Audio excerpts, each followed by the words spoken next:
এসে শহরে কাজ করে এবং নিজের পায়ে দাঁড়ায়, আমি ওদেরকে সবসময় রেসপেক্ট করি। আমি নিজে শহরে বড় হওয়া মানুষ, কিন্তু তারপরেও আমার সবসময় সিম্প্যাথিটা থাকে ওদের উপর, যে ছেলেমেয়েরা গ্রাম থেকে উঠে আসে নিজের চেষ্টায় নিজে কিছু করে।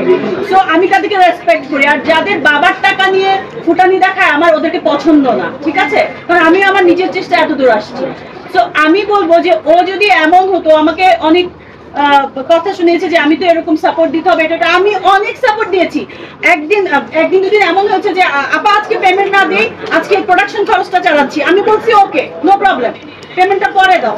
সেই ছেলে যদি এখন এসে বলে আমার ফ্রেন্ডের মতো এক চ্যানেলে বসে ববি বলে, এমনি আপা বলে, তো ওর কনফিউজিং এক তো ক্যারেক্টার।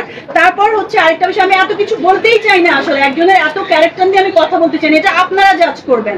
কিন্তু আমি এখন মানে বাধ্য হয়ে অলমোস্ট এটা বলছি যে এতটা ডিসঅনেস্টি নিজের কাজের সাথে, এটা আসলে আমি দেখি নাই।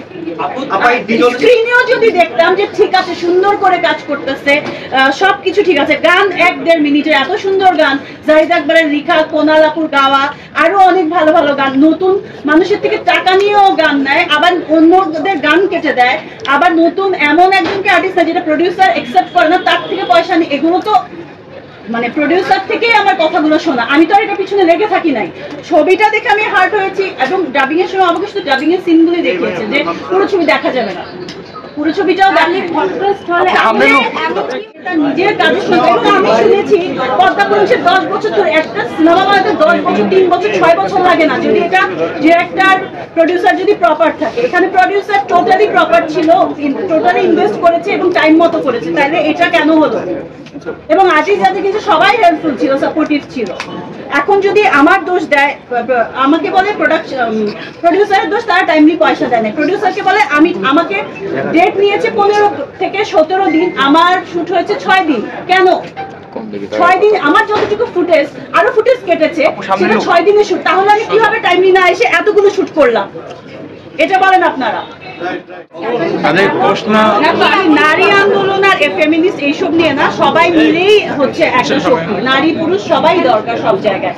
কিন্তু কি থাকে, বা আমাদের দেশে আসলে মেয়েদের অবস্টাকলটা বেশি, যে কোনো কিছুতে আঙ্গুল তোলা হয় বেশি, তার উপর যদি মেয়েটা ইন্ডিপেন্ডেন্ট থাকে এবং এমন মিডিয়াতে থাকে, তাহলে তো আরো বেশি সুযোগ হয়ে যায়। আসলে এই বিষয়টাই ভাবো, তুমি বারবার বলছো যে এমন কি হয়েছিল, কি হয়েছিল, তো কিছু না কিছু অবশ্যই হয়েছিল ওইখানে। কিন্তু যেরকম করে লেখা আসছে বা কিছু, আমি এতগুলো কথা বললাম, এগুলোই কিছু না কিছু যেগুলো ফাঁস হয়েছে, যে আমার নাম দিয়েও বারবার টাকা নিয়েছে, আমি ফুল পেমেন্টই পাইনি। আমার নাম দিয়ে বলেছে যে ও আইটেম গান করতে চাচ্ছে না, বা আইটেম গান করবেন, আমি কেন করবো না? আমি যদি এই ক্যারেক্টারে আইটেম গান ডিমান্ড করি, আমি কেন করবো না? তাহলে তো আমি প্রফেশনাল আর্টিস্ট মানে কিভাবে হলাম? এবং এতগুলো ছবি শেষ করলাম কি করে? কোনোদিন কি আমার নামে কখনো এরকম কেউ কমপ্লেইন করেছে? মানে কোনোদিনও? ওর কমপ্লেইনটা কেন মানে এখন ভ্যালিড হবে, বা এটা প্রমাণের পর, এত কিছু জানার পরেও আসলে ওর যে সেকেন্ড ছবি, এটা ফার্স্ট ছবিতে কি হয়েছিল সেটাও তো অনেকে অনেকভাবেই জানে আসলে।